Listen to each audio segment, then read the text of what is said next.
Meant for an adult audience. LoveLine may contain sexually oriented content.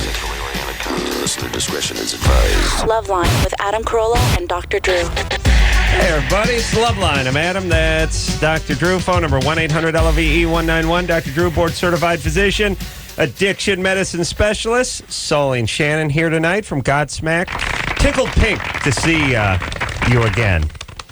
I was just, Godsmack is from the Boston area, and I've had such an ass full of guys from Boston over the last about a year and a half. Somehow everyone I met, everyone associated with the Kimmel Show and some old man show guys, I never met a guy from Boston for the first 36 years of my life, and then they all came flying in. And they're all maniacs with the sports and the Pedros and Nomar, and they're all baseball maniacs. And I was so excited to hear that Sully looks at baseball as a pussy sport like I do. and it's like I always yell at these guys when they're living and dying with the Sox game. I always go, pivotal game number 22 in the 168-game season. You know what I mean? Right. 162, whatever it is. How can you live and die on a game number 11, game number 37? There's 160 more games to play. Yeah. Oh, and now preseason. This drive, we're going to talk about Godsmack in just a second, but Probably not. all right, maybe not, but this preseason baseball drives me nuts too. It's like, hey, everybody, it's preseason. Do you need a preseason with 160 games?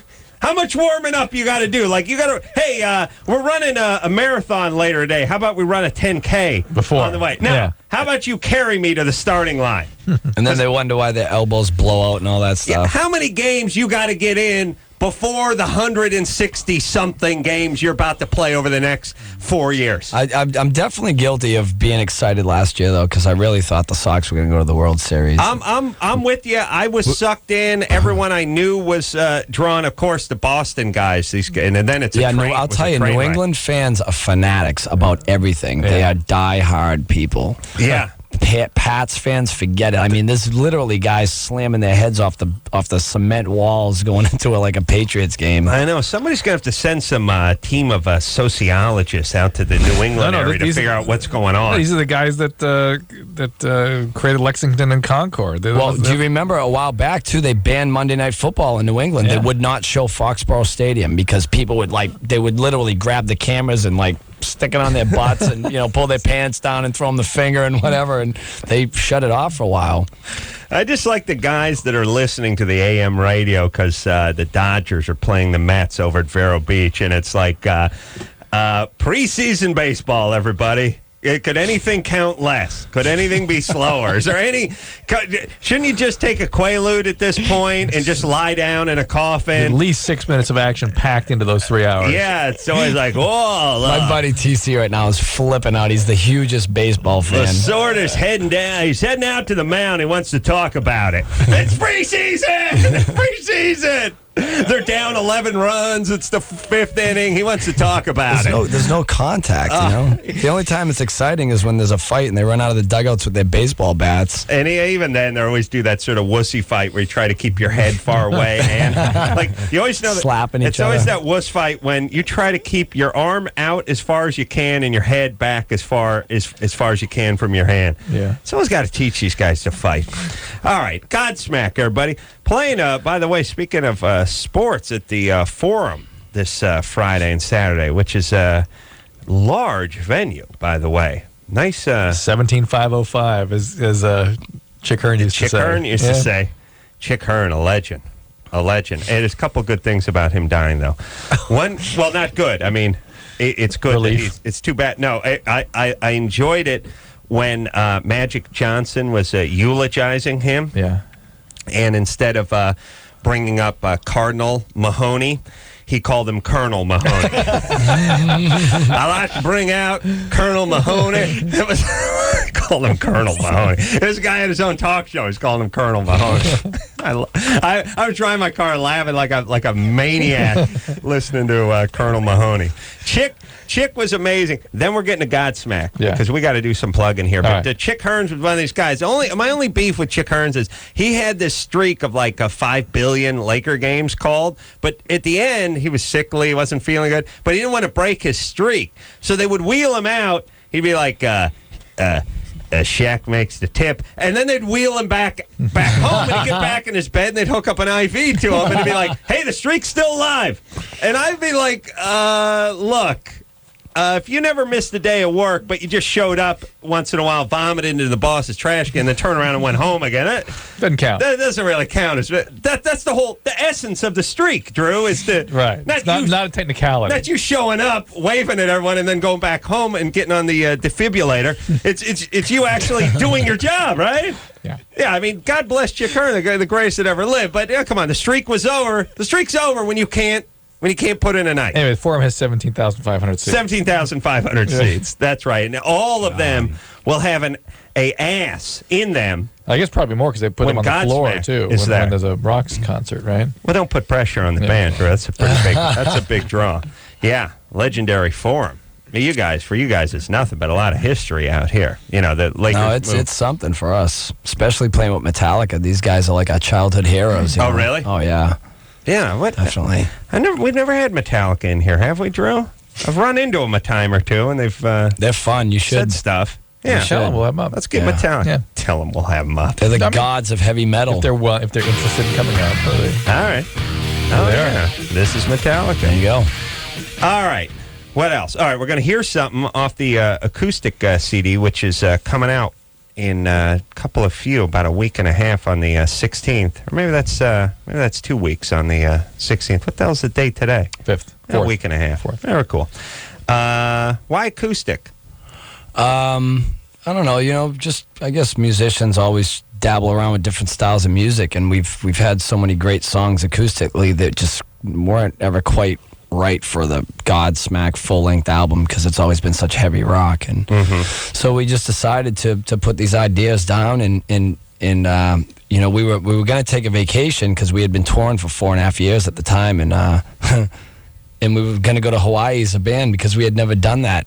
And then the label says, well, we want you to record. And we're like, well, all right, you pay for our vacation, we'll record in Hawaii. Wow. So we ended up getting a label to pay for our vacation and got the acoustic record done. It's nice that you guys were in between scuba diving, living on top of each other for 4 years, and then you decide to go on a vacation together. Yeah, we tried, but they made us work. But it's the whole idea. I mean, most bands are just looking. Everyone's heading in a different direction after that long of touring together. Well, it was good. We got Shannon the band over a year ago, and it was just a nice bonding moment to like get everyone together. And we had taken a year off at that time because we had been touring so much. So it was just a good. It was a good vibe there too. Like I don't know if anyone's ever been to Hawaii, but it's so amazing out there. It was my first time, and it was no one's ever been there. It really set the tone for. Well, Elvis was there. That's where were you, Maui? That forum show's huge for me because I'm from Santa Barbara guy. Oh, really? Yeah, so I've seen like Ozzy and stuff at the forum, so I'm psyched for that. Yeah, because if you're in, Ozzy, Santa Barbara has some decent venues, but I don't know if there are Ozzy signs. The Santa Barbara Bowl is about the killer. It's the most killer place to play. Really? Besides like Red Rocks in Colorado. I've never been to Red Rocks, and I always wanted to go there. You should go there, man. It's really cool. It's magical, really. Let's go there, Drew. They let's go right now. Carved the stage out of the mountain, The backstage is like rocks coming out of the walls. That Sunday Bloody Sunday video by U2. You ever see that with the torches? That's Red Rocks. Oh, it is when it's raining and stuff? Yeah. Son of a bitch. I just assume, every time I see them, you know what I thought? I figure, well, it's raining. They must be in Ireland. Right. Like it can't rain in Colorado. Right. Like I always, when I see weather in a video, I think, all right, they must have been on their home turf. Yeah, that and that guy's accent. Whatever his name, Bono. He's got that accent. Bono. What name is that? Selena? Selena. Yeah. There you go. All right. Is that how you do Selena? About right. All right. What's happening, Selena? Whatever. You're 24. Well, I've been listening to you guys for a while, and I know, Dr. Drew, you're an addiction specialist. Uh-huh. And I've been clean now for about 60 days. Right. And My libido is out of control. What was your drug of choice? Come on, you got to clap for that. What was your drug of choice? Alcohol. Alcohol. Well, what happens early in recovery? Are you in a program right now? Yes, I am. Okay, so you're working a program. You got a sponsor. You're doing steps. Yes. Okay, what happens early in recovery is your brain is still trying to use the same system that it's been reliant upon all these years to regulate itself.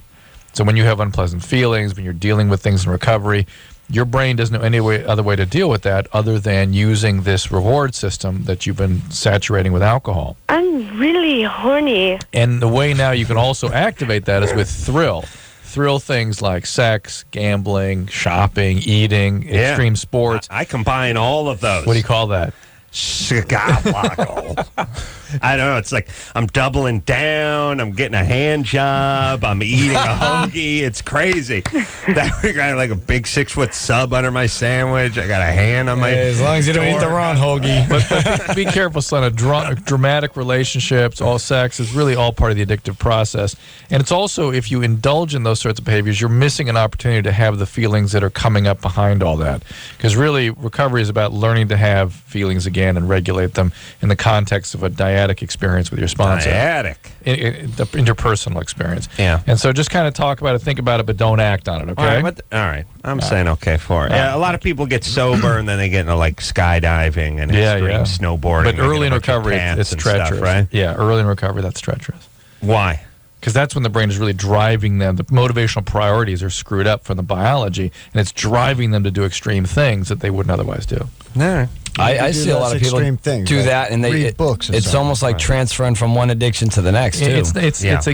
They of course will do that if they're not in recovery. They are guaranteed to do that. But she sort of is containing the behavior. She's working a process, but all these sort of temptations of behaviorally are coming in, and she has to sort of curtail that too. There's nothing worse than the sober guy with the new lease on life who's Mr. Extreme Sports now. No. He trades in the syringe for the Yakima rack that's going up on top of the Jeep, and he wants to go mountain biking. He's just constantly talking about trips he's going to take. We're going kayaking. All right, just go. Could you get back on the heroin, please? You know, I spent the day filming again today, and the Olsen twins. But Jack Osborne was there. We spent a lot of the day together. Drew filming a movie with the Olsen twins. Yeah, Stryker came and visited me and supported me on the set. Yes, really. He's actually a friend. He actually will come and support. Why would they let him on? Look, with all my other boyfriends, I've only given them hand jobs. All right. And he thought I did a good job, by the way. So, well, what's he gonna say when you go? How'd I do? You did a decent job, I guess. What do you want him to say? You suck. Yeah, he would have. Look, you're a bad actor, Drew, but you're bookend between the Olsen twins. So how bad are you going to stink? You know. So what was I talking about? I don't know. Oh, no, I think Stryker's trying to get in with the Olsen twins, so maybe Of course, that's why. He didn't stop by to visit Drew. He stopped by to visit the Olsen twins. So Jack was there, and he was recounting stories you had mentioned last time he was up here about the 8th and 9th steps when people are making amends. He thought that was the greatest thing you ever heard. Oh, where people have to call you and what now? What is the 8th and 9th step? It's where you're making amends to people that you've harmed in the course of your disease. They're coming clean. Yeah, that's you get that phone call. Adam? Yeah? It's John. Hey, buddy, how you doing? I did some things I wasn't too proud of. Yeah. Hey, it's cool, buddy. No, it's not. No, it's not. What I did was wrong. And I'm genuinely sorry, man. Do you forgive? Yeah, I do. It's getting weird, though. It's getting real weird fast. And it's like when I try to diffuse it. Hey, buddy, we all have a few drinks, do a few things. No, it's not right. What I did wasn't right. I put you in a bad position, and for that, I'm sorry. And it's like, this is a bad position. This is uncomfortable. At least I was drunk when you were drunk. Whenever you tried to do whatever you were trying to do to me, we were both drunk. It was cool. Now I'm sober, and this is weird. And you're sober too, so it's weird. It makes it weirder, when you know the person's sober. So Drew, here's what I'm saying. How about Here's what you guys need to start doing with that 12-step program, because I keep telling I'm trying to get them to skip from the 7th step to the 10th step, and you leave that 8 and 9 out where you have to confront everyone and tell them how sorry you were for all the weirdness that went on between the two of you. In boxing and karate and stuff, when they work out, they don't punch people that are hanging from a rope. They have like a heavy bag. You know what I mean? You have a fake person you tell these things to. A fake person you come clean to. I'm sorry. I came on to you. There are techniques like that. Yeah, let's do that. But they're not as effective. Call me and tell me. Let's get a bag. You talk to the bag. How about one of those old clown tippy blow up? Well, the ones with the sand in the bottom of them that always pop back up. Right. You talk about you just come clean. You can cry. You can get weird. You can hug it. Whatever you want to do. It's all good. They have that. It's called the Elmo doll. Yeah. You get to tickle it. All right. Who are we? Were you talking to this guy? No, we're about to. Oh, we are? Yeah. All right. We got to hear a Godsmack song too. Yeah, shortly. Andrew. Hey guys. You're 15. Yeah, I got a question. I play piano and I'm a drummer, and I also masturbate a lot. All right. A lot. Yeah.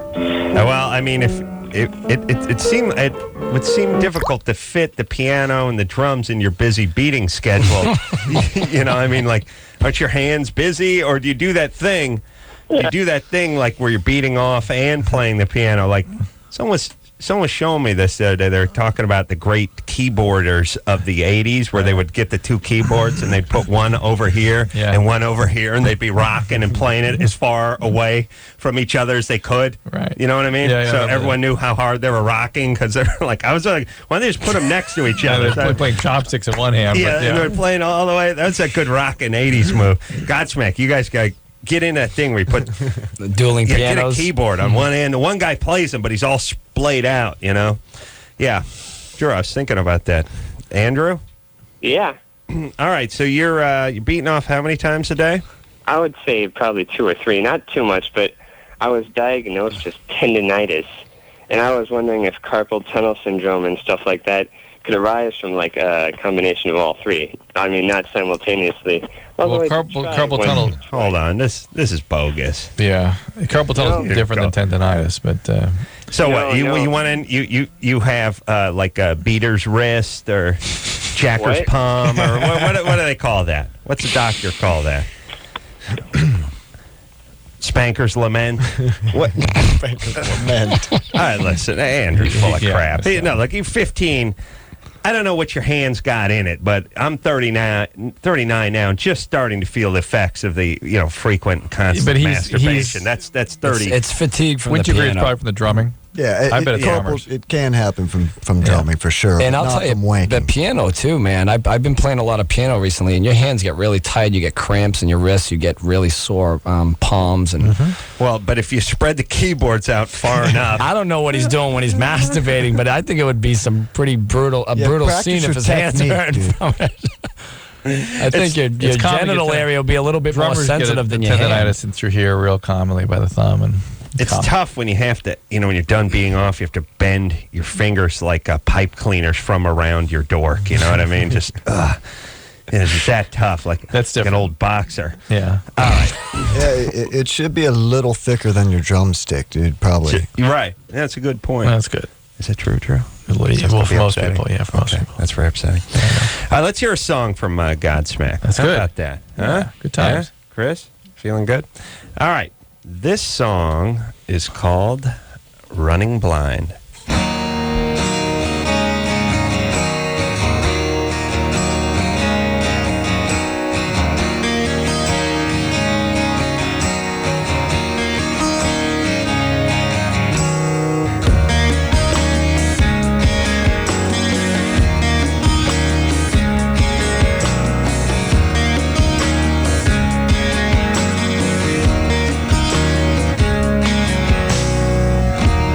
Find the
find the answers.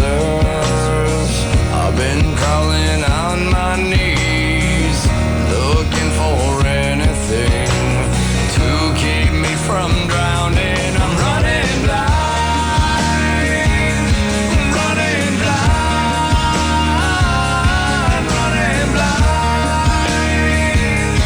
running blind. I'm running blind, running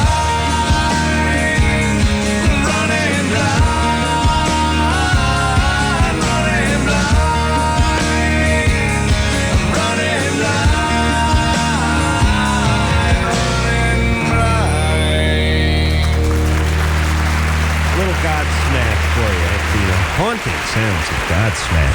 The Other Side, name of the CD. It's coming out on the 16th of March. Shannon and Sully here. We will. They're going to be on Leno tomorrow night. Nice. And going to be with Metallica at the Forum this Friday and Saturday. We're going to take a quick break. When we come back, we'll speak to Liz. Her and her boyfriend both have HPV. Good times. Nah, that's boring. Negative effects of taking mushrooms. How about a boob implant question? Boob implant. Where's that? Oh, 6. 6, yeah. Jeff. What? Jeff's a dude. Yeah, but Yeah. he doesn't want better. to get it. I want to hear that one. Smoked weed laced with something. You know, how many people have called the show that smoked weed laced with something and didn't really have anything in it? Right. Just had a panic attack. Yeah, let me get you guys a little news flash. Weed is good. It's powerful. You know what I mean? It's not that shake me and Drew were smoking. It's good. It's bud. Even in the commercials, the weed commercials, like where the mom finds the pot and she's holding a bud up now. It's not just some shake. You know what I mean? Right. I remember that I saw some anti-drug ad, and it's like, hey, mom's got a righteous-looking bud she's holding up. Like, wasn't even just, they used to just take some parsley, put it in a baggie, wave it around. Okay, that was pot. That doesn't mean pot anymore. It was all stems and leaves and seeds. Drew said he almost went blind because the seeds constantly exploding. I mean, boom, one after the other. Yes, Drew? Of course. All right. So I'll tell you, we'll come back. We'll talk to whoever we want to talk to. Right. Yeah? Yeah. And with Godsmack. After Yes, sir, Miss Corolla. 1-800-LOVE-191. We'll be right back.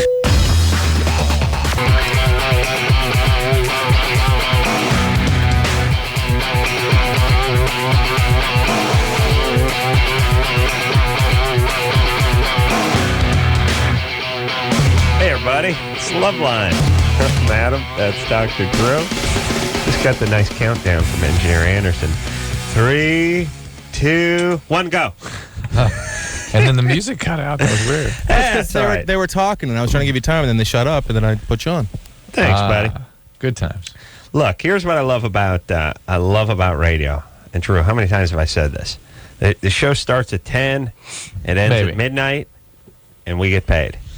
And there's no like, hey, we got to redo that last segment because Adam talked too much about playing the keyboards with both hands. It's done. We already got paid for it. Blah, blah, blah, blah. Yeah, went out in space. Went out in space, and it's done. Yeah. Little words went out in space. Little money went into the wall. That's what we're here for, ladies and gentlemen. And the thing is if something happens to like the transmitter right now, we just go home. We get paid. It's a great gig. Anyone who's used to getting paid by the hour and then has one of those gigs where you just get paid anyway, jobs, greatest thing ever. Godsmack in studio tonight, not being paid to be here, by the way. That's a fact. But if they sell some CDs because, well, you do the math, right? Barely have eaten. They come in here, they hang out. They starve us. You guys don't give us any soda, no cookies, nothing. We got a vending machine back there. I saw some cookies. I think they were cookies. Oh, true. I examined those too. The first I saw a peanut butter cookie, right, and I got excited. Yeah. And then I started to read on, and it was like low sugar, no carb, low sodium. And I was like, all right. Look, at a certain point, you know what I mean? It was shredded wheat with like it's like peanut ground into it. It's someone took a rice cracker, right. ate some peanut butter, and then hawked a loogie onto the rice cracker. That's what it is. That's your peanut butter. Like, here's what I'm saying. Hey, if you ain't doing it, don't do it. Like, here's the deal. If you can make a peanut butter cookie that has no sugar and no carbs and no salt and no oil, God bless you. But if you can't, don't do it. You see what I'm saying? I get you. It just gets you going. Yes? Yeah. You want to? You can go get the. No, thank you. Drew was looking at it. Drew goes into that kitchen. He's like a raccoon in a cabin. He's like he doesn't even use his hands. He uses his nose and his teeth. He starts opening cupboards with his mouth. To tear open the rice, stuff pours all over it. Knocking over coffee cans and stuff. Yeah. Drew's an eater. We'll go back there. We'll find something for you. All right, during the break. If not, Drew will dig into his wallet. We'll buy you some. We'll buy you like some peanut butter cups or something like that. Right? Perfect. All right. So who are we talking to? Liz? Let's do Liz after all. Come on. Negative effects of taking shrooms. This is good. David? Hi. What's happening? What? I'm sorry.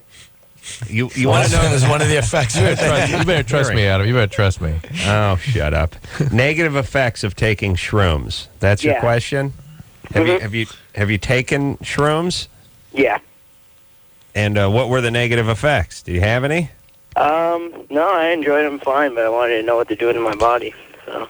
What do they do to your mind, Drew? It's not about not enjoying them. The fact is that hallucinogens, when you have a positive experience, are more dangerous because you're more likely to do them again. Yeah, but not shrooms. Because I took shrooms, the first time I took shrooms, I was like 19, and I announced, this is now my way of life.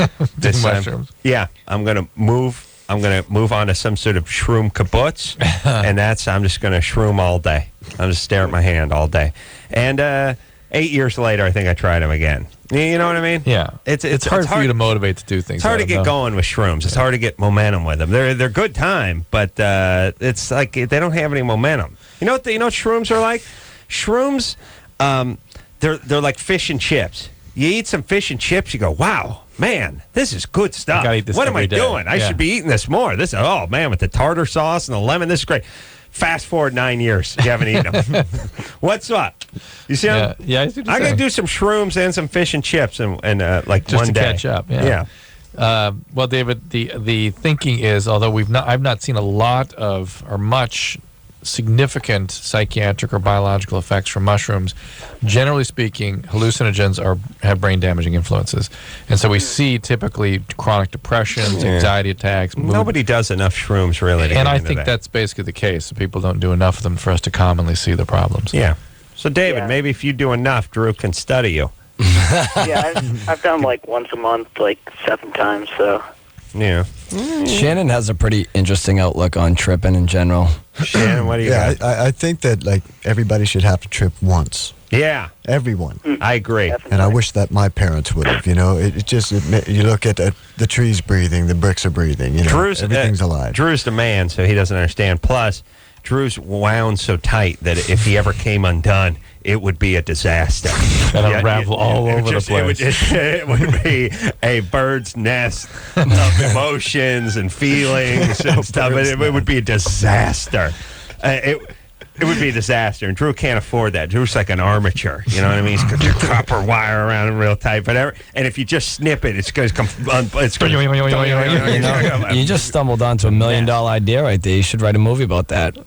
You know, he could turn into a hippie, grow the beard. He just changes his whole way of life. Yeah, it's what transform happened to Ignatowski on Taxi. That'd be a takeoff of Jekyll. Yeah. That's the thing. See, you do mushrooms, and all of a sudden it opens you to everything. Man, there you go. No, Drew and I argue about this a lot because he's like, "Oh, you're high. You know, you're not any more creative or any more whatever." But and we've talked about this a few times, so I won't dig into it too deep. But you have to block out society, otherwise you'll go insane. You have to, I mean, as you go about your normal day, it's like another bus driven into Tel Aviv, 38 people die in a bus, an explosion, suicide bombers, everything from, bizarre plastic surgery to, constant suicide bombings, child terrorists, child Lee rapists press and on stuff. nails. Lee press on nails was a commercial I saw when I was high and freaked out. The women are sticking red claws to the ends of their fingers to be more desirable to the male species. Oh. My head's going Which works to our disadvantage when they come at you later when they're mad at you. Yeah, I mean, You got to tune out Built-in almost weapons. everything, otherwise your head will explode because you'll be thinking about the guy sitting at JPL communicating with the Mars rover, which is 70 billion miles away, and then the guy in the Middle East who's strapped 60 pounds of explosives to himself, and he's going to go walk into the middle of a crowded marketplace. Your head will explode. You get high on mushrooms, now your head's a sponge. It's like, huh?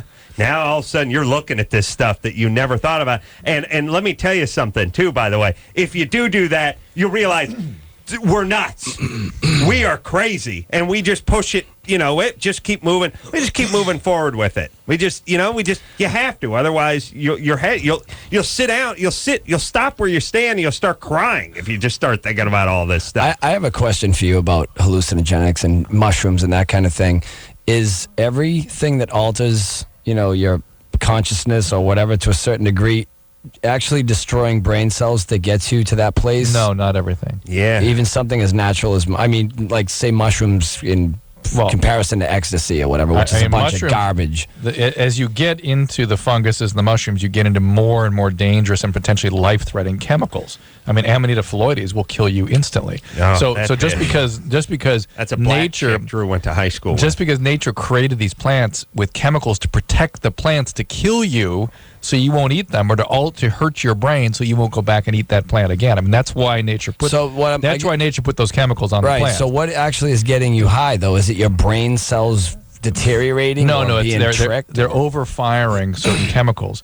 And the problem is with stimulants and hallucinogens is that the neurochemicals themselves aren't packaged well into the little vesicles. They start getting into the cytoplasm of the cell. They turn into free radicals, and then they destroy the cell then. Hey, but Drew, the creativity thing, though, Yeah. back to that. Yeah, man. Why is it that all the best bands' records like Aerosmith and Zeppelin and the Stones Heroin were addicts. done when they were totally full blown, and then they clean up and sober up, and they're like, And music stinks. Music's not that good, Well, maybe I've treated a lot of musicians, and most of them 2 more after today.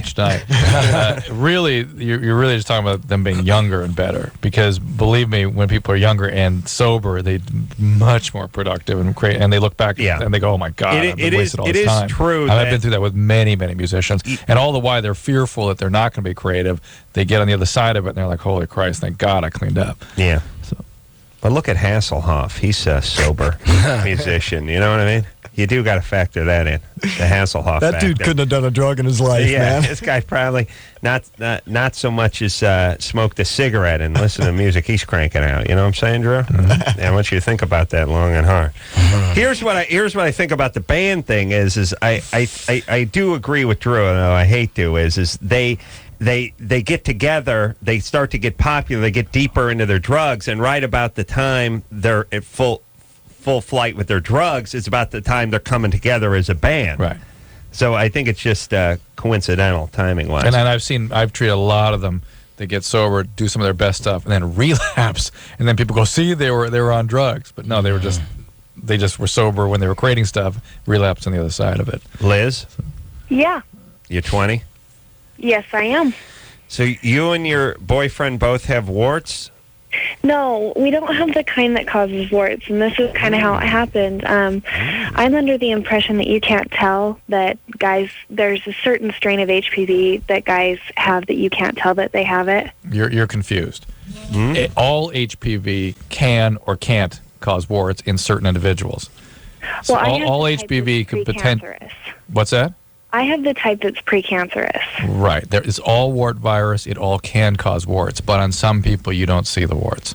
And the kind that causes, they all can cause precancerous changes, but the ones that actually cause the cancer are the ones that stick around. The virus that persists through time, like more than 5 years. The problem is, as a practical matter, you can't tell which one you have. So you have to assume always you have the one that causes cancer. Well, I had a cone biopsy in November. And the thing that I'm concerned about is my boyfriend and I are planning on getting married, and I'm concerned that throughout time we're just going to reinfect each other and that it's going to manifest and just get worse. No, that is not how it works. Oh, Once you got it, and that's that.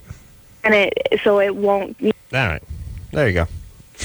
She's bumming my mushroom high, talking about these sorry. warts. Let me tell you get high, seriously, you start thinking about that Mars rover. You know what I mean? Yeah, out a million miles away, moving around. Yeah, but yet have not figured out to the right length to make shoelaces on high tops yet. Right. That we got to have an extra 11 inches hanging out that I got to do a triple knot and then tuck it And into the sock. we have to have different- That we haven't mastered. Different preset buttons on every That's radio. right. and Every car car radio's got to have its own way of presenting. But the rover, It's good times. 200 billion miles away, no problem there. Just sitting up there. Moving around. Just moving around. Cruising. Yeah. Taking pictures. A little strife in the Middle East. Should have that settled by the weekend. No problems there. We got a report on it. Hey, guess what? Turns out there's hostilities broken out in the Middle East, right? Shocking. Shocking. They should get their they'll get the bearings straight pretty soon. I'm sure it's just a matter of days where those people get it together. Yeah, but good times. Yeah, it's good times. It's great times. All right, all the reasons why, and plus I can't take mushrooms now because I'll be like because I did I was on TV. That'll you know what I freak mean? you Like out. I'm on the radio That'll and stuff. freak you out. I'll freak out. Yeah. I'm a freak out. Just because of the fact that you've been on TV and radio. Yeah, we'll freak Start out. thinking about that. My image was broadcast across the continent. I'll be in the mirror nude. Could I have your autograph, man?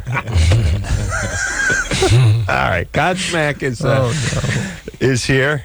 I'll probably call you up too, Drew. Hey, Drew's on the phone. Shut up. No, man, no. All right, Godsmack. No, all right. I listened to this show for 10 years before I was on. I would freak out with that. Now my head's Now exploding. I'm freaking out. All right, Godsmack here. God willing, they'll be here when we come back. And we're going to get them some candy. We'll be back after this. Hello, this is your radio. LoveLine will be right back.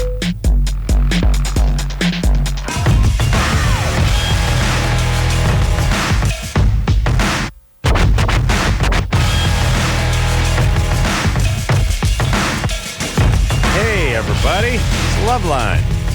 I'm Adam. That's Dr. Drew.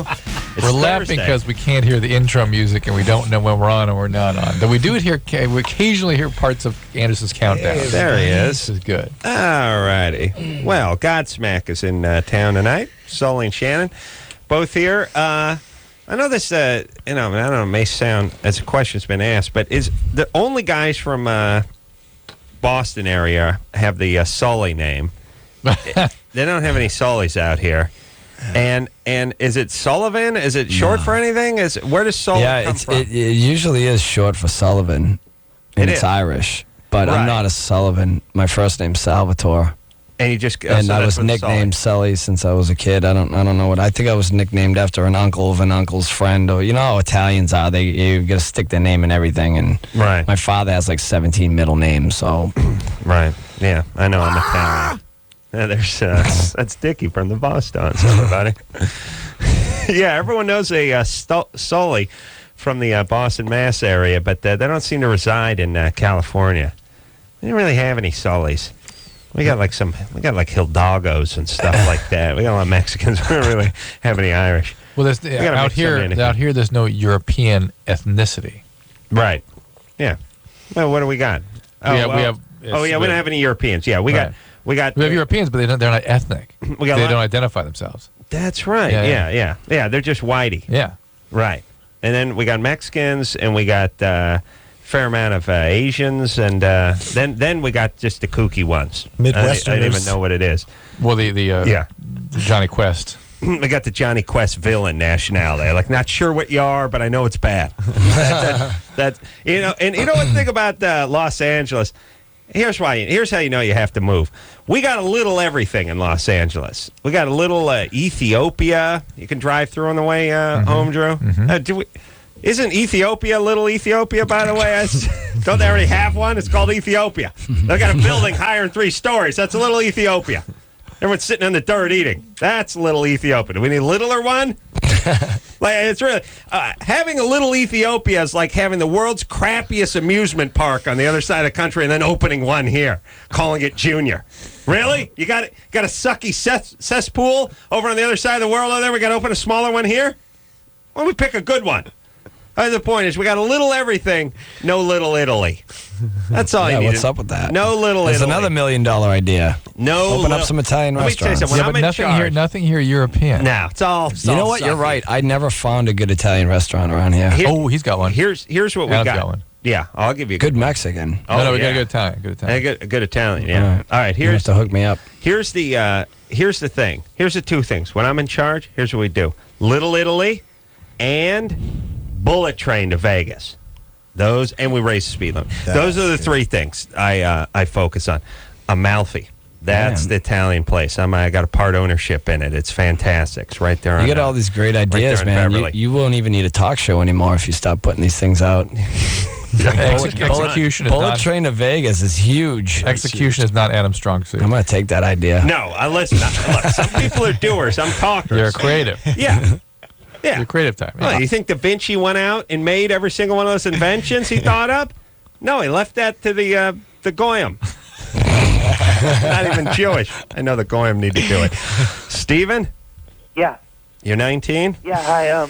Dr. Drew, I just want to say that I really like you. You help so many people. And Adam, I don't think there's a single thing you haven't done that I didn't love. Thank you. Yeah. And Yeah, whatever. My problem you didn't is see that red-handed. I masturbate about 5 or 6 yeah. times a week. Uh-huh. And the first part of my ejaculation is white, whereas the second half is kind of discolored, kind of a brown color. I was wondering what Yellow the or reason- brown? It's not blood, but I was wondering what the reason for that is. Well, wait a minute. What's the third? I like that he has a two-stager, by the way. Yeah, the beginning of it's white, but It's like a solid rocket booster, gets it out of the atmosphere, and then the capsule breaks off and enters the hamper. yeah. So usually the browner color usually is old blood. Oh, it is? Yeah. But it doesn't happen when I urinate or anything.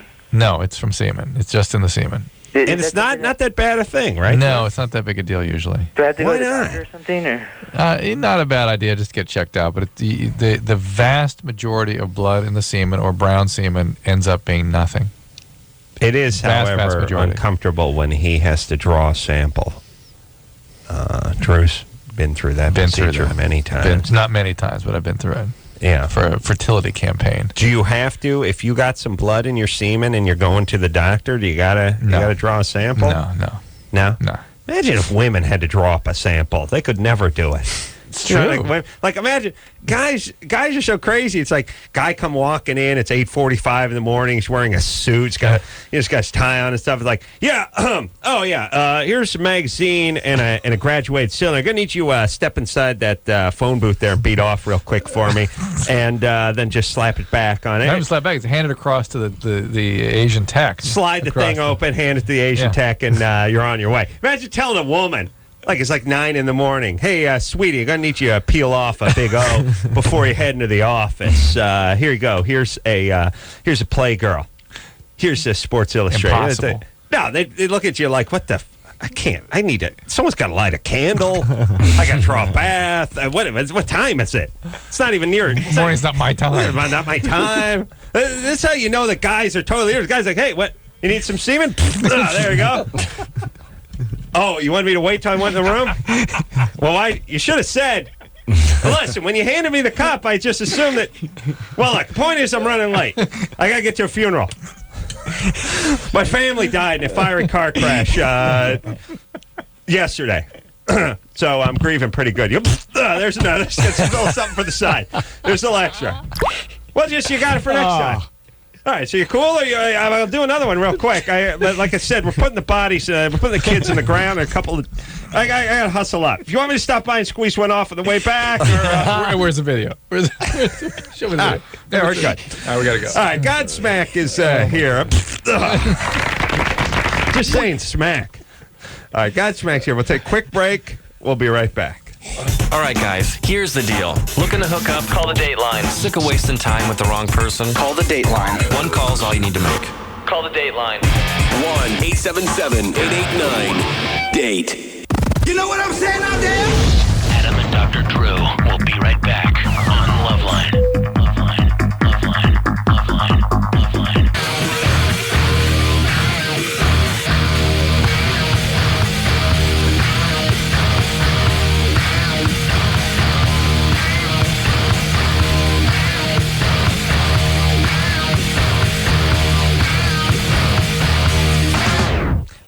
LoveLine, fast-growing outlaw. Oh, Jesus Christ. There's a scream, right? Because you know when to go now. All right.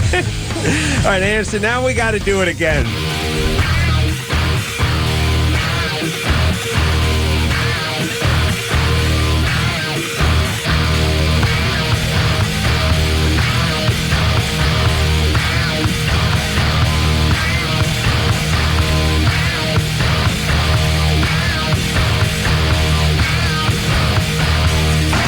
LoveLine, fastest growing outlaw radio North America. Oh, yeah, Drew. Godsmack in here tonight. This close to dropping trow. Guys, I'll drop trow. He'll do it. Don't I swear to make me God, drop he'll do trow. it. Watch it. He'll do it. I'll be careful now. He's wild. He's out of control. He will drop trow. I'll drop trow. I'll say after FCC, I'll drop some trow right now. Oh, yeah. Godsmack in here. Got news and weather coming up the top there. The other side, man, it's acoustic, and I'll tell you something, I rock so hard. I don't know what acoustic guitar is, but man, I'll tell you, these guys put it together. I tell you, it's great to have back on the show. Hell. Dropping trow. I'll drop trow. Guys, he will drop trow. Be careful. He's wild. News and weather coming up.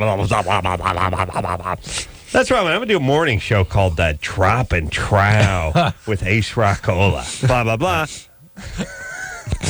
and maybe like assign like 11 words per morning that you can use, and that's it. Yeah, just those 11 words. Yeah. People call in, and I just keep repeating. You're on Dropping Trow with Ace Rockola. Blah, blah, blah, blah, it's blah. 8:45. It's 15 minutes away from the top of the hour, and you're on Dropping Trow. I keep doing the ID. The IDs over and over and over again. Yeah, Dropping Trow, and then we do this dropping Trow in the morning. You know, I get the singers. Ace Rockola. Well, I want to welcome Godsmack to Dropping Trow with Ace Rockola. Great to have you guys back. Drop trow. then we get you. Then we get you guys to do liners when we're done. Like you go like, whenever I'm in you go, this is Sully from Godsmack. Whenever I'm in Los Angeles, I always drop trow to Dropping Trow with Ace Rockola. I always drop by and drop trow. And we get to do it with everybody. Hopefully we get like Pam Anderson, some hot chicks, you know. Whenever I'm in Los Angeles, I'm always dropping trow and dropping trow with it. We're going to say dropping trow all the time. Huh? Drew? So funny. That'd be great. So funny. Just be awesome. Ha ha. Sarah? Yes. You're 20? Thanks. Yes. What do you think of Dropping Trow with Ace Rockola in the mornings? I don't know. What's up, Sarah? Do our listeners, callers ever disappoint, Drew? Never. Doesn't matter what you say to them. Doesn't matter. What do you think about I don't know. Well, anyway. What do you think of my idea about my tack crows? Do you think that's a good idea? Well, I don't know. Has it ever happened where someone, hey, you're right, or I disagree, and here's why? And by the way, the strategy is for Ace. Yeah. Is God, that's a great idea. You got to. But anyway, you got to kiss ass. You got to kiss ass. Yeah, but still. Sarah, what do you think of Dropping Trow with Ace Rockola in the morning? I don't know. I've never done it. Oh, sorry. Okay, baby. All right. Well, as long like you as we said, got that they don't straightened out. disappoint, like you said. All right. What's happening? You know, the other thing about never disappointing on the shows, even with the whole never disappoint speech, you can come They back. don't disappoint. They do not, no matter what. I would say our callers stick to their guns, except for they don't really have guns. Well, thus the reputation for it never disappointing. That's right. All right, Sarah. Okay. Sarah. All right, here we go. Are you ready? We're ready. Now she's gone. Wow. That's hard. That's cool. She is nevermore. How long was she on hold, Drew? I think it was like 27 minutes. That's cold. Not even half an hour. All right, Drew, what do we do? Cassie? Hi. What's happening, baby doll? About 3 weeks ago, I had a guy break in my apartment and try and rape me. Wow. Did you? Was it somebody you knew or anything? It just was a random event? It was a random event, and they still haven't caught him. Oh, my God. And what's the deal when you break an apartment to rape somebody? Do you have to rape whoever's in there? You know what I mean? What if you get a fat dude or an old lady or something? Was he coming in to rob and just raped incidentally, or what? He came in and announced that he's here to rape, or what happened? Yeah, true. Actually, you know what I mean? He had a squire read it from a scroll. He blew a trumpet. The guy yelled, "Here, he heard." He rang a bell, and then he got buckles on his shoes. Read it from a big, a very ceremonial-looking scroll. Yeah. Cassie, what happened?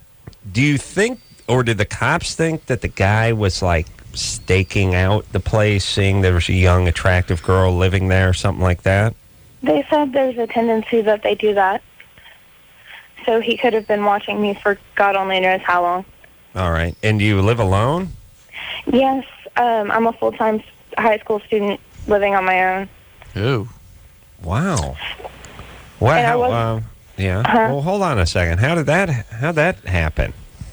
Just a bunch of bad stuff with my family, and I had the means to be able to support myself, so I went ahead and did it. It was just emotionally better for me. What happened with your family?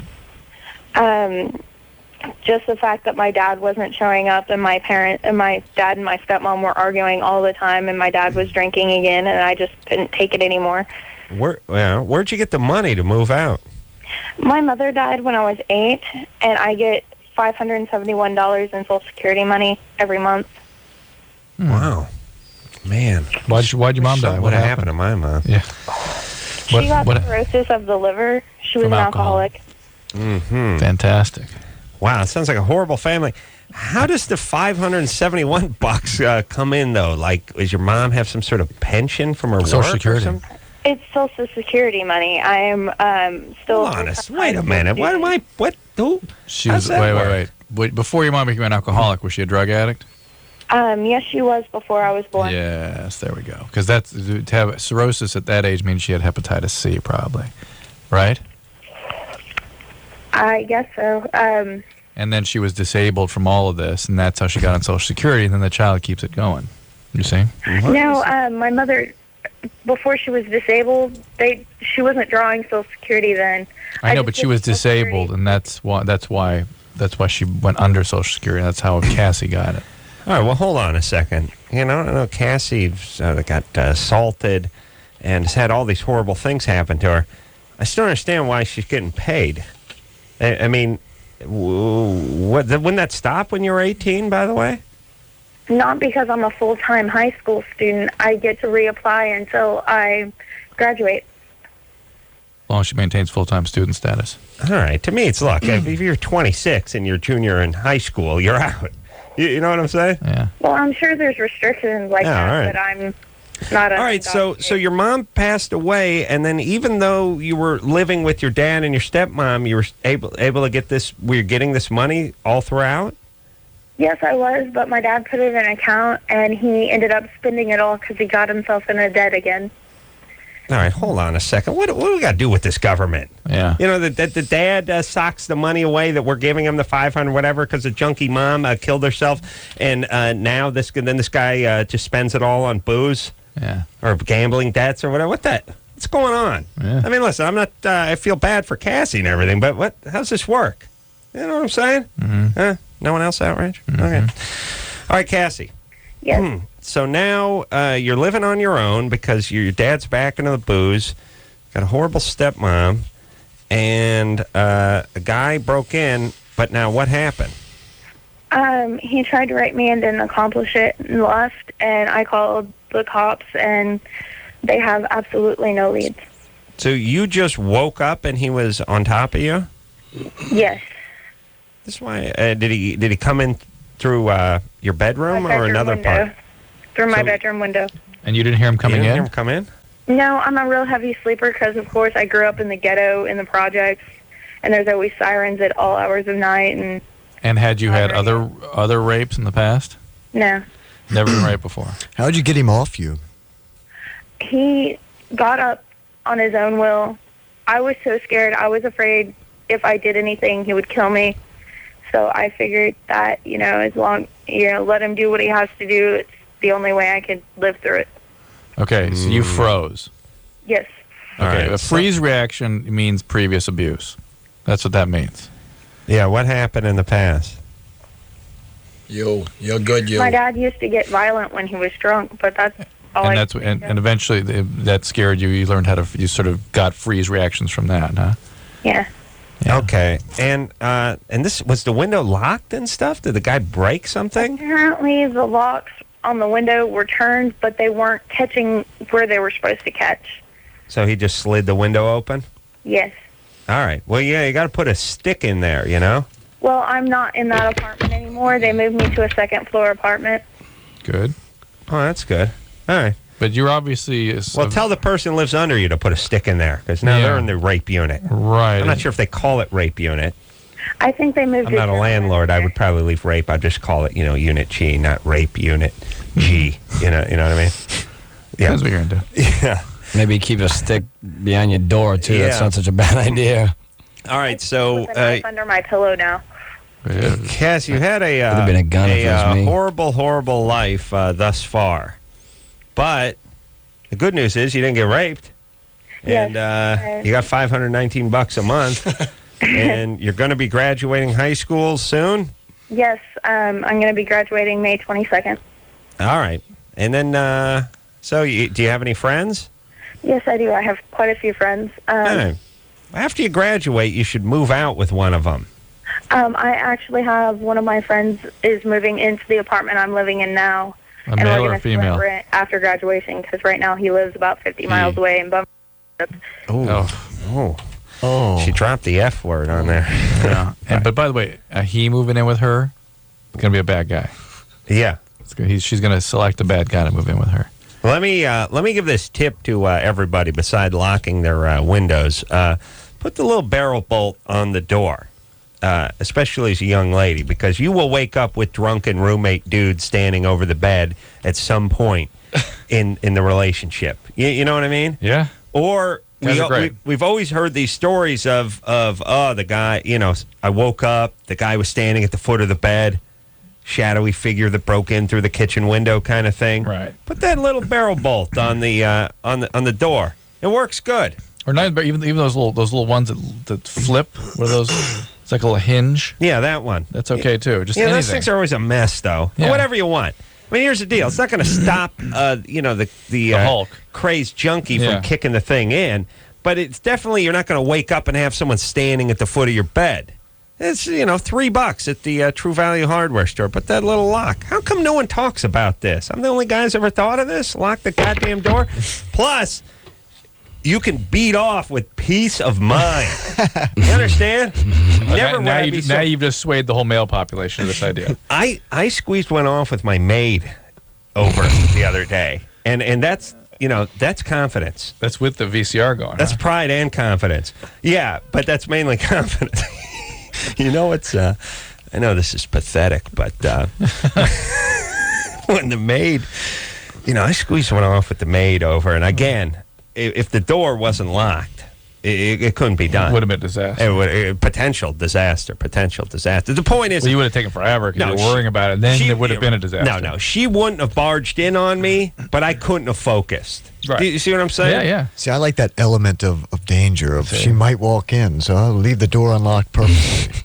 What's the criteria for sex addict? I'm hoping she'll walk in. Are you kidding? Are you kidding, Anderson? I've been telling Adam he's a chronic masturbator with sexually addicted for years, and he will not discuss it with his therapist. I got one off. Think about that. One this week. That's nothing. He will not discuss it with his therapist, Anderson. Why?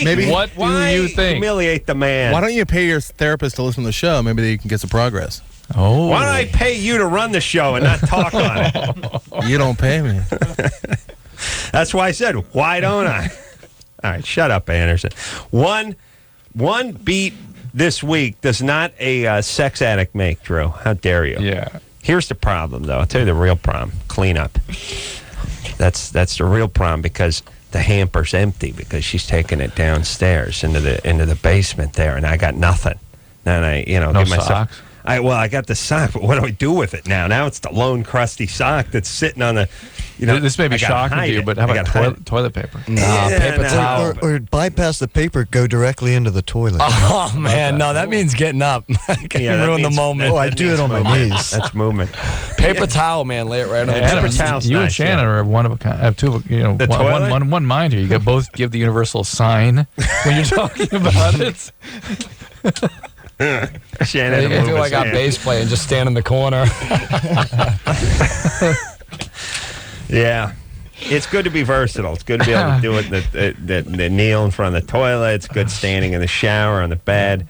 You know, you never it's know. good to have that technique, I'll too, squeeze huh? one off jogging in place every once in a while just to keep the edge. You know what I mean? You never ever know. get one off in traffic? Yeah, it's happened. Mulholland a stick shift, he said once. Yeah. That's why I'll use the driving simulator for it. I'll train constantly. You know what I mean? Yeah, you're good. The old one knee. I stay ready. I stay ready so I don't have to get ready.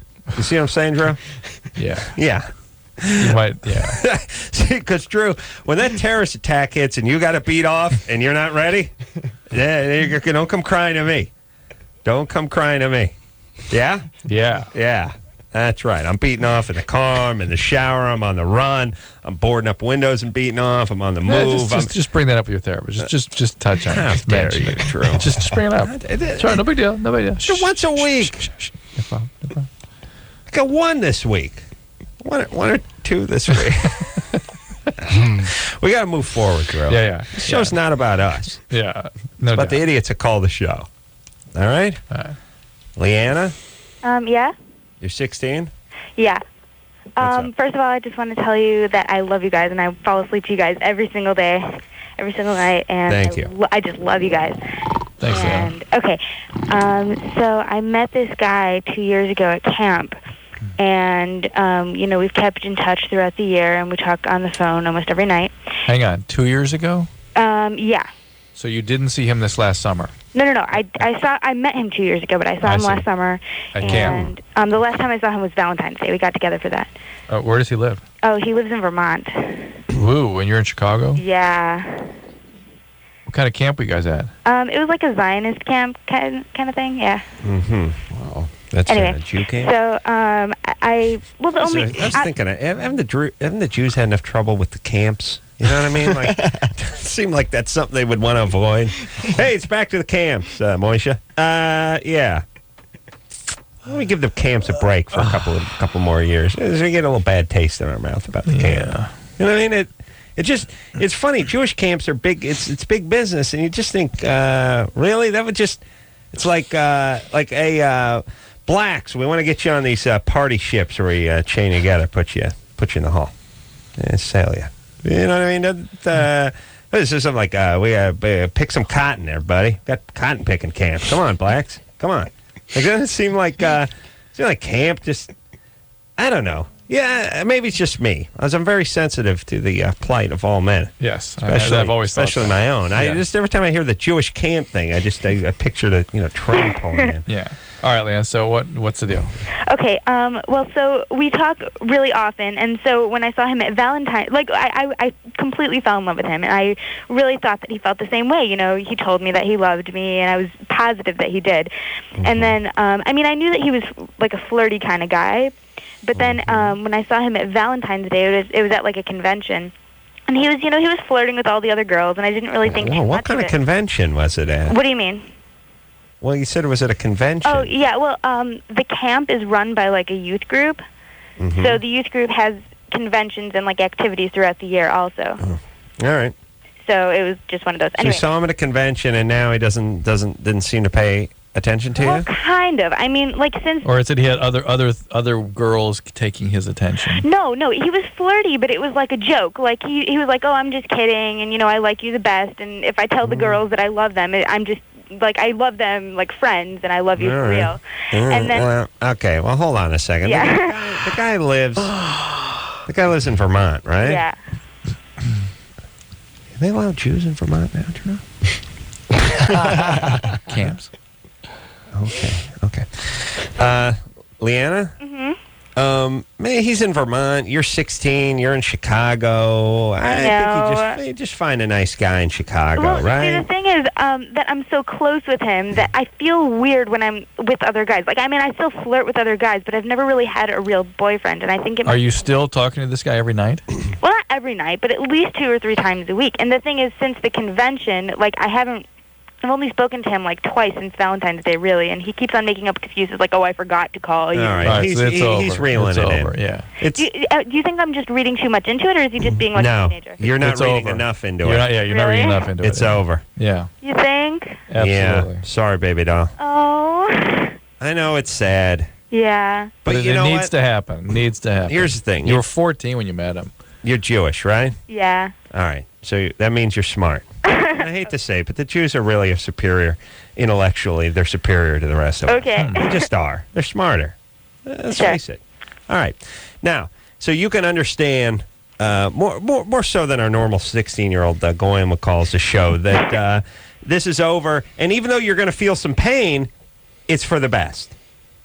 Because he lives too far away, and this thing would come to an end soon anyway, and you're just drawing it out. Better just to get a clean break here, save some face.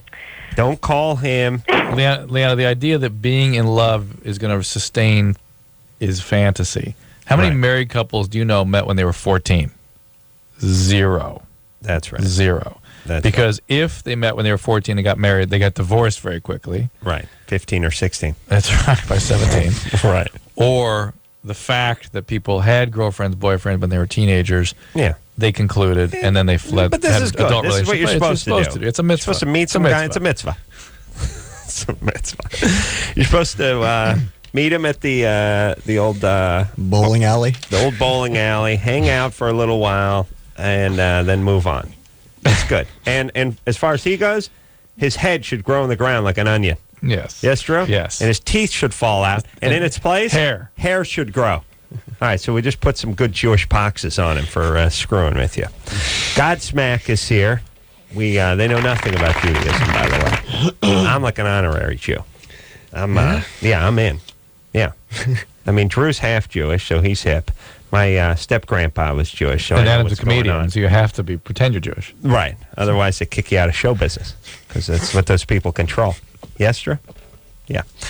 We'll take a quick break. We'll come back. We'll hear something from Godsmack. Great. All that after this.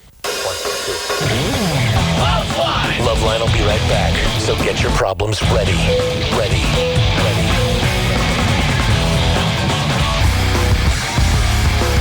Hey, everybody. It's LoveLine. I'm Adam. That's Dr. Drew. 1-800-LOVE-191. Sully and Shannon here tonight from Godsmack. Guess how many records Godsmack has sold over the years, Drew? 5 million. 10 million. No, that's not true. Millions. Where's my money? That's not true. CDs. That's worldwide. That's worldwide. That means LA and parts of Canada.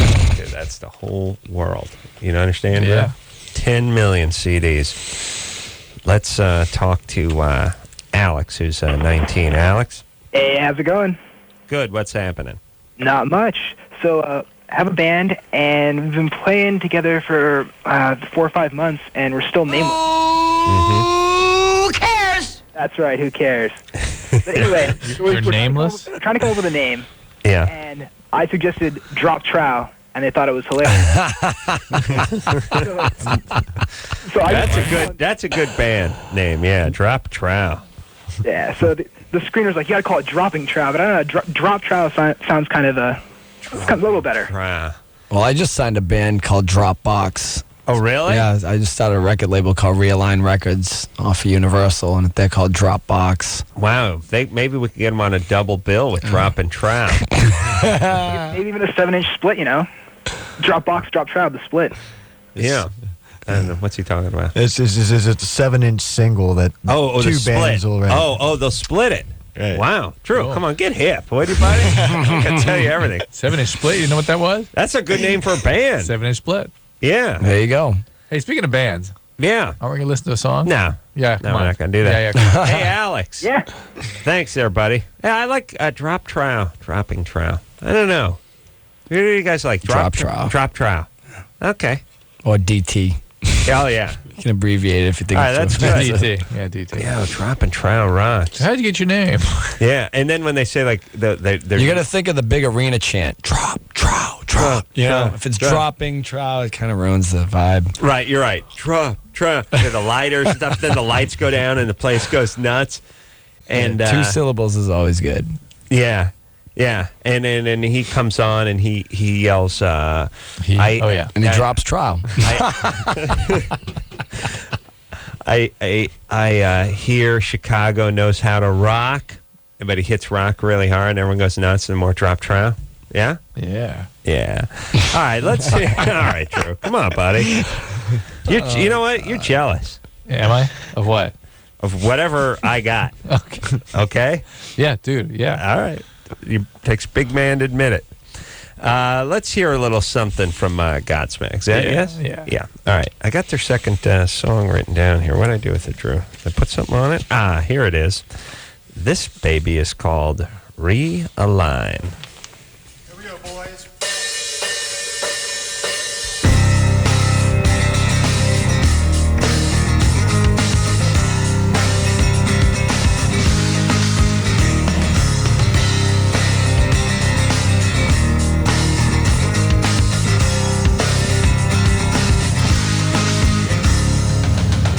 Decisions made from desperation.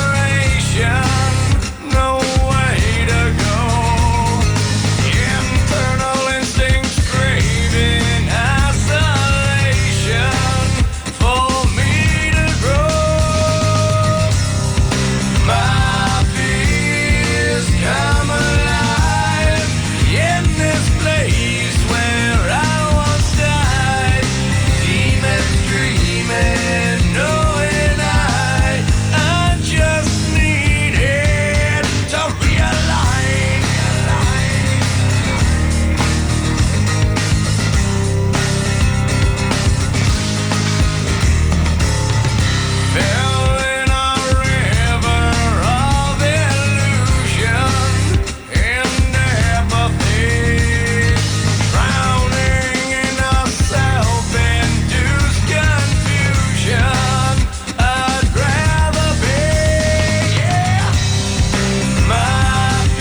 Godsmack.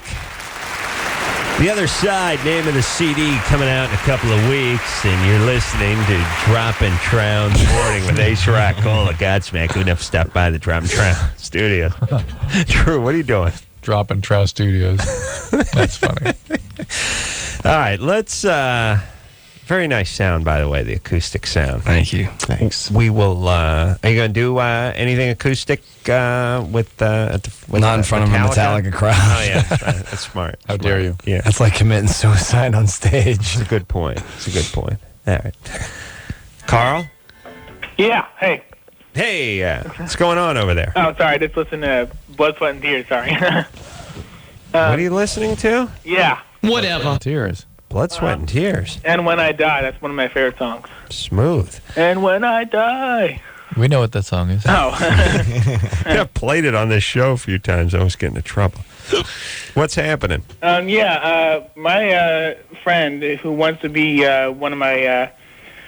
wants to be my girlfriend, and the problem is that I weigh a lot, and I weigh about 280, and I'm 5'10".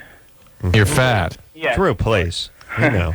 And it runs in my family as an overweight and drinking. And I was wondering what I can do to keep it off, or to either have surgery, or to just. Well, you want to get it off, and then you're overweight. True, we understand. Have you tried dieting? Yes, and it doesn't work because the family, they have food, unhealthy food around the house all the time. You guys should turn them on to the Atkinson's diet. Yeah, Atkins. Atkins, yeah. Yeah, what about the Atkinson? That's why I used to live in New Hampshire. That's Did the Atkins guy die from his own diet? No. No, he just... I'll tell you why that I thought of that. My mom's a nurse as well, and she has some friends that were flight attendants that were overweight, and they did it. And I met one guy that was actually a video editor that when I met him, he was, he's 6'1" or whatever, and he was fairly normal sized. And he told me, he's like, oh man, you should have seen me 2 years ago. I was like 260. And I'm like, really? Mm-hmm. And he told me that he didn't do it. He went on it because it's a short-term diet. I mean, right, because you will gain the weight back if you try to eat normally after that. So it's a reasonable way to lose weight, but ultimately you have to get on a calorie-restricted balanced diet. Yeah, well, this is a completely bogus call, and I just want to say hi to you guys. All right. Well, all right. Whatever. All right. I hope something bad happens to him now. Liar, whore, and you know it. But I do kind of like a guy who just says it's a bogus call. Yeah. And I like the guy who gets tired of his own bogus call. Yeah. I like that guy. Like halfway into it, loses interest. We have those guys every once in a while. Like, huh? So you want to lose weight? Oh, yeah. I'm bored now. I like that. All right. Somehow that was supposed to have been funny. Yeah, but that's the whole thing too, by the way. If you're gonna, here's the object of a bogus call, is to figure out something that's very far-fetched and get us to buy it. Yeah. Yeah, you calling up and saying, hey, I'm heavy, I'd like to lose some weight, is not really much of a stretch. Mm-mm. I mean, it you know what I mean? You can call 911 and tell them there's a body on your front lawn, and the cops will show up. You know, that's not a prank call. The idea is to get an exterminator to agree to come over and exterminate your morbidly obese wife because she has ants. That's a prank call. Yes, Drew? Yes. Yes. Okay. And should have known it was bogus, by the way, because I was going to get to the thing I was going to start questioning him on is the part where a girl said, lose the weight and I'll have sex with you, or I'll be your girlfriend. That never happened. There's no installment plan for lard asses, but that's not how it works. A chick, like it said, the question said, popular pretty girl agrees to. Yeah, it's not like the fat ass shows up and goes, hey, at 6 months when I'm down 60 pounds, I can nail you, right? Yeah, sure. Yeah, sure. I'm going to need that in writing, though. Okay, I had some papers drafted up. Could you just put your signature there? All right, let's talk to... he may get fatter now for lying. It'd be nice. It's the Pinocchio syndrome. That's right. So just his penis gets smaller and his gut gets bigger. Jeff? Yeah. You're 19? Uh-huh. Your fiancé wants a boob job. Yeah, she wants to get enlargements, and I don't think it's a good idea. It just don't sound I've never liked the idea of it. It's just not healthy. And yeah, I applaud. I say whatever makes you happy when you look in the mirror, man. You know, if she is really unhappy with her own body, and But I mean, yeah, it's just her parents don't want her to do it neither. She don't live with them anymore, but they don't like the idea, and I don't think it's. How old is she? 20. 20. And a little young to be getting that kind of stuff. Is there something wrong with her chest? It's a C. I mean, it's not real. Oh, man, tiny. that's awesome. Well, most women are trying to get to a C when they have implants. I'm kidding. Yeah, even the ones that are past a C are trying to come down to a C.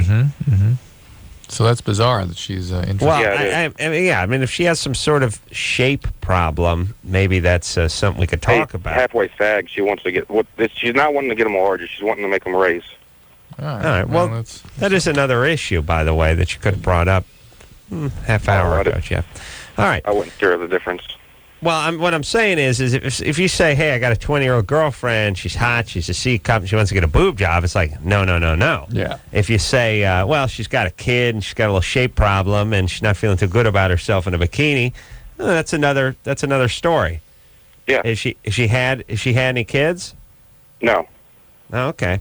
Well, if the shape is truly not aesthetically pleasing, then I think it's kind of a viable option. Well, yeah, I want to ask Drew, like, how does that work with raising them? I mean, do they put silicone in, or what do they do for... Usually, my understanding is they don't put silicone in, but they put implants in. Do they put implants to make the shape to make them, like, raise up, or... Yeah, we had this discussion. I've had this discussion many times, and first... Dr. Marcel said he's the resident plastic surgeon, because he's got the year-round tan and the pinky ring and the Italian horn and the cry medallion hanging from his neck. But first he said, no, it's a boob implant. And then later on he said, yeah, sure, they do. They do lifts. They suck up that skin up there. Either way, it's a surgical procedure. Just go in and consult with somebody, see what they say. Yeah, somebody who's got a board certification, plastics or cosmetic surgery. And look, you're 19. Yeah. You don't need to get married, screwball, at 19. There's no excuse for it. Right, and nor does she need to get surgery at 20. It's a little young for that. It is, but if there's some kind of major shape problem, well, you can consult somebody. Yeah. All right. We'll take a quick break. We'll be right back. LoveLine will be right back. LoveLine. LoveLine.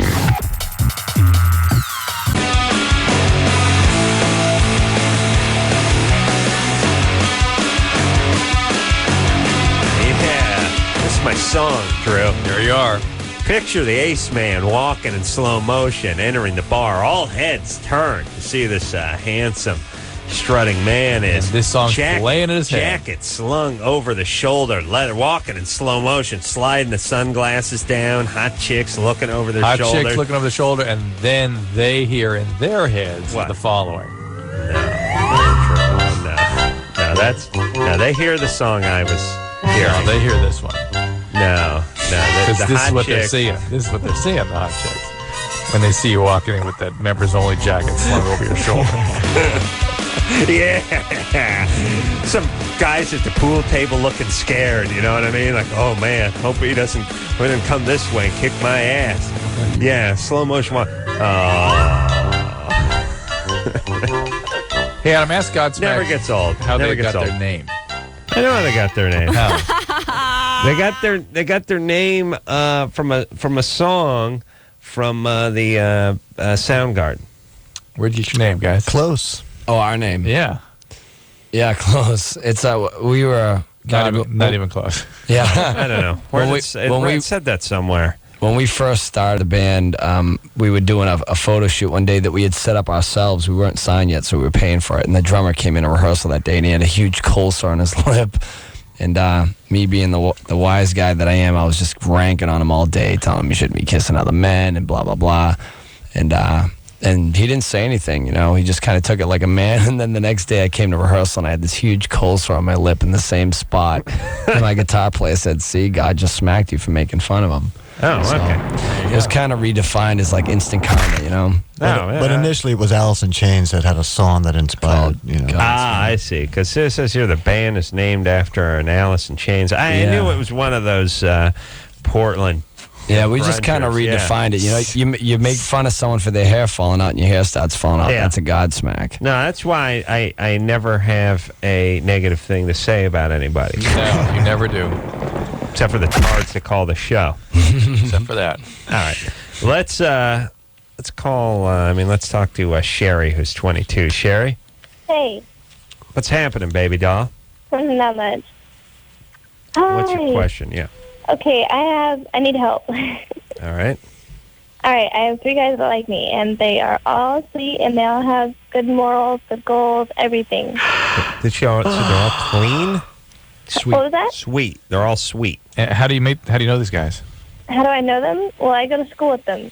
Okay. All right. Have you And by the gone- way, you can say I go to school with them before you repeat. How do I know them? Yeah, out with outrage. How do I know them? You go to school with them, and do you date each of them? No, I'm not dating them. I'm not dating anyone. The Have they problem is asked that you they out? Also, well, 2 of them have. I haven't gave them answers, and they all 3 know each other. Oh, you're breaking my heart. Who cares? Everyone's seen that attracted to me. I see that coming Well, 2 one of paragraph ago. 2 of them asked me out. The third one wants to ask me out. Who cares? She wants to know how to pick. Well, one is just go- self-selected. Pick one you Just feel go find good the one about. you like. Yeah. How the hell are we supposed to know who the one you're supposed to go out with? Go to the one with the biggest sack. Oh, man. Take another call. Maybe third time's the charm. Oh, who cares? We got people with real problems. Amanda, Yeah? you're 15? Yeah. And by the way, how do you have, convince yourself seeing 3 chicks and not knowing which one you were most attracted to? Again, difference between men and women. That's right. Oh, really? Because, I would know. It'll take all 3. Well, my penis, like a divining rod, it will find. It goes. It Just goes in the to direction. Vagina. Yeah. Bouncy, bouncy. Mm-hmm. All right, where were we? Amanda, Yeah. you're 15? Yeah. Okay. Yeah. I have like a big problem. Okay, I have like really big boobs. Bouncy, bouncy. Now we're talking. That's right. Okay, it like really is a problem. I was just wondering, is there like any way I can get like a boob reduction? Even though I'm only what are your dimensions? I'm 38 double D. Oh, my God. You're fat. Well, Drew, No, please, I'm hold not. on. I'm not. How tall? Hold on. How tall are you? I'm about 5'6", And how much you weigh? about 110 pounds. You're fat. Oh my God! No, Hold you don't have double D's and you're 110, 5. Hold on. It does happen once in a while. Then you are a beautiful freak of nature. Did she say 5'6"? Six. 5'6", 110. 110. That's Pixie. And then Oh, man. 38 double D, but 38 part. Shannon No, the weighs 38. 110. 38. Where does the Amanda? Yeah. Where does the 38 part come from? How's Because how do you get 110 110 pounds and 5'6"? At 38, I mean, you must have no back. Or a huge back. I just like, they're just really big. I know, but how do you know you're 38? Huh? How do you know you're 38? Well, because you go to the store and you buy them. It says 38. Your bra says 38 double D. Yeah. Oh, man, this is good. And you want to get a reduction. Yeah, well, is there anything I can do to, help it? They're just there. Someday you may see this as an asset, not a problem. I already do. Well, Man, that's tough. They're, in the back. it's, really bad. Everyone I talk to, it seems like they're just, staring at. It's really bad. It's Yes, that's how the guys are. They just do that, and the girls start to think there's something. They're sort of nervous around you or treat you differently. Yeah. You're calling from Alaska, though, right? Yeah. Don't you guys just wear those sealskin ponchos? No. Really? We just came from Alaska, too. They have that real natural prehistoric air up there. They haven't screwed it up there Yeah, yet. I was going to go, but my mom decided to ground me, so. Gonna go. Oh, you're going to see Godsmack? Yeah, I really like you guys. You guys rock. Yeah. Why did she ground you? She didn't want this double D's getting near the band. Why did she ground you? That's a long story. Okay. All right. So, man. All right. So here's the thing. You're 15, probably too young for surgery. Yes. Plus, They don't have doctors in Alaska. They just have shaman. But just relax. This I Like understand old people are guys treating who you smoke. They just sit there and heck at you. They just yell, right? Big moon face guys with seal fur hanging over their hood, and they just sitting in one of those sweat teepees that Sully was in, and they just sit there and you want a boob reduction. They start arranging rocks and stuff, looking down, blowing smoke. Yes? Literally. That's what I meant. And Amanda, this, again, relax. This is something that may end up being okay. I understand people are treating you differently all of a sudden, but that will get back different towards normal. good. Yeah. You're captain of the girls' football team. Yeah. That's the way you got to look at it. All right, you go consult the plastic surgeon in a couple of years. Yeah. All right? Yeah. All right.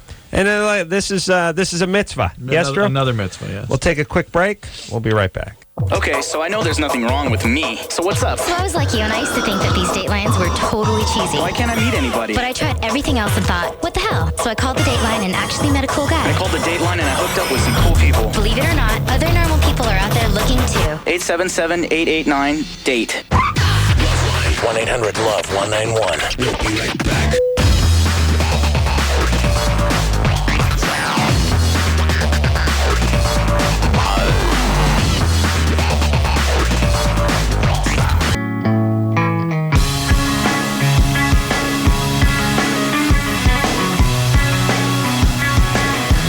Hey, everybody. That's the show. What do you know? Big fat week. Dead and gone.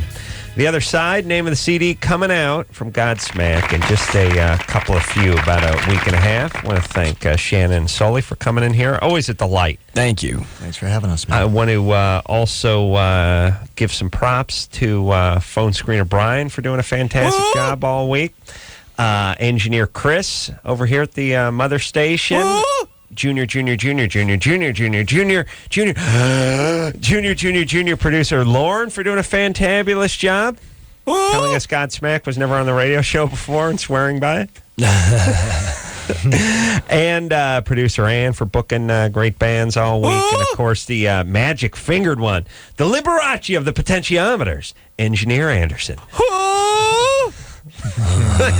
So, until next time, this is Adam Carolla for Dr. Drew saying mahalo. You guys should turn them on to the Atkinson's diet. This has been LoveLine. The opinions expressed on this show are not necessarily those of the staff, management, sponsors, or this station.